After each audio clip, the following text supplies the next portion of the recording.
Na Palestina, há cerca de 2000 anos, uma mensagem espalhava-se abençoada, como perfume brando que o vento carregasse em todas as direções, alcançando povoados e cidades. Não eram ensinamentos comuns. Neles havia algo que dulcificava. Entretanto, o entendimento pleno desses ensinos parecia impossível para a cultura da época.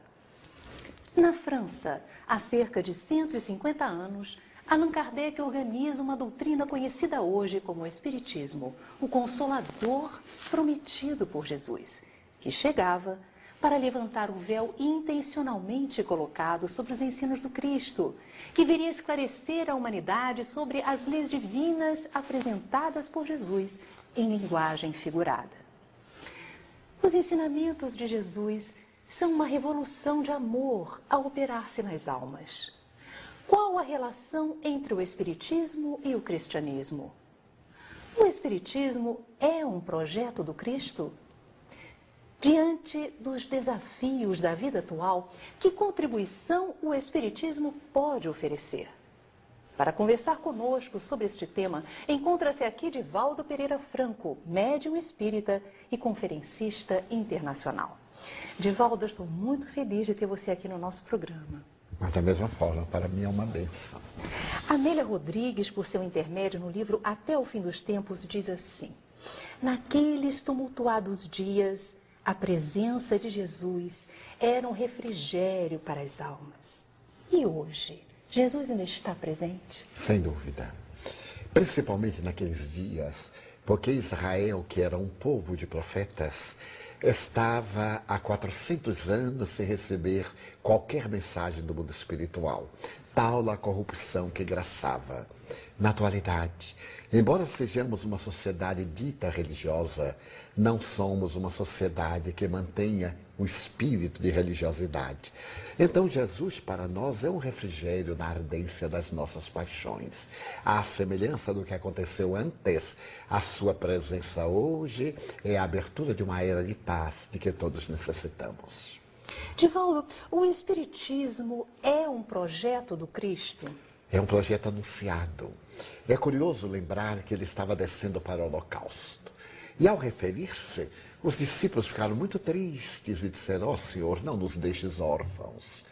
Ele, tomado de compaixão, redarguiu: eu não vos deixarei órfãos. Eu rogarei a meu Pai para que ele vos mande o Consolador. É o Espírito de verdade, o Paracleto, o advogado. Quando ele vier ter convosco, repetirá as minhas lições e dir-vos-á coisas novas que ainda não podeis entender, conforme narra o evangelista João 14, 16, 17, 18, 25, 26. Quando veio o Espírito de verdade, através das mensagens que tomaram conta da Europa no século XIX, na segunda metade, e Allan Kardec as codificou, veio a informação de que se tratava de o Consolador prometido por Jesus. Era, portanto, um projeto que se tornou realidade. Por quê? Porque o Espiritismo restaura o pensamento público de Jesus, conforme ele o exarou e o viveu com seus apóstolos nos primeiros dias. Quais as características principais que fazem do Espiritismo o Consolador prometido? Arranca pelas raízes as causas do sofrimento humano. Portanto, consola nas causas que produzem as lágrimas aquilo que é o instante de desesperação do ser humano. Matou a morte. A morte, na filosofia, é o grande enigma do comportamento humano. O Espírito demonstrou que a morte é nada mais do que um passaporte para a vida e que nós estamos apenas em uma vida em vibrações diferentes. O libertar da matéria enseja-nos o retorno a este reino esplendoroso a que se referia Jesus. E os seus paradigmas filosóficos são absolutamente cristãos. A crença em Deus, a crença na imortalidade da alma, a crença na comunicabilidade dos espíritos, a crença na reencarnação, a crença na pluralidade dos mundos habitados e, sobretudo, a crença em Jesus como modelo e guia da humanidade. E sobre Jesus, Allan Kardec, no Evangelho segundo o Espiritismo, define o Cristo como o iniciador da mais pura, da mais sublime moral, que há de renovar o mundo, aproximar os homens e torná-los irmãos. Como, na atualidade, a mensagem do Cristo, renascida na doutrina dos Espíritos, pode cooperar para a irmandade universal? Fazendo que nós despertemos para o sentimento transcendente do amor. Quando Jesus falou a palavra amor, diz Lázaro, é uma mensagem no mesmo evangelho, as multidões exaltaram-se e os mártires ébrios de júbilos atiraram-se às arenas. Hoje o Espiritismo vem pronunciar uma segunda palavra do alfabeto divino, a reencarnação, que levanta a lápide dos túmulos vazios e desperta as criaturas para outros horizontes. O Espiritismo hoje vai fazer esta união das criaturas, demonstrando que o amor não é uma proposta teológica nem religiosa.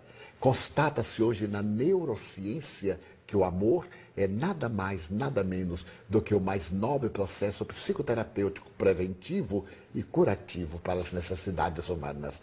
Daí a visão de Allan Kardec está perfeitamente dentro da ciência contemporânea, porque no momento em que nós amamos, os nossos neuropeptídeos passam a vitalizar-nos, o cérebro produz essas substâncias saudáveis que nos dão alegria e felicidade de viver. Quando você fala o amor, você fala do amor universal. Como transformar o amor tão localizado que nós temos no nosso dia a dia aos familiares, o amor sexual que se define apenas como a troca dessas energias genésicas, num amor mais sublimado? Todas essas expressões são pródromos do amor. Em uma mensagem fascinante que está no livro Falando a Terra, que Chico Xavier psicografou de um nobre espírito português, João de Brito, ele diz, por exemplo, assim, o amor, o ódio é o amor que enlouqueceu. O ciúme é o amor que suspeita. A desconfiança é o amor inseguro. Tudo é expressão de amor, nas suas relatividades do processo evolutivo, até esse amor abrangente da solidariedade, da fraternidade, da sublimidade entre as criaturas.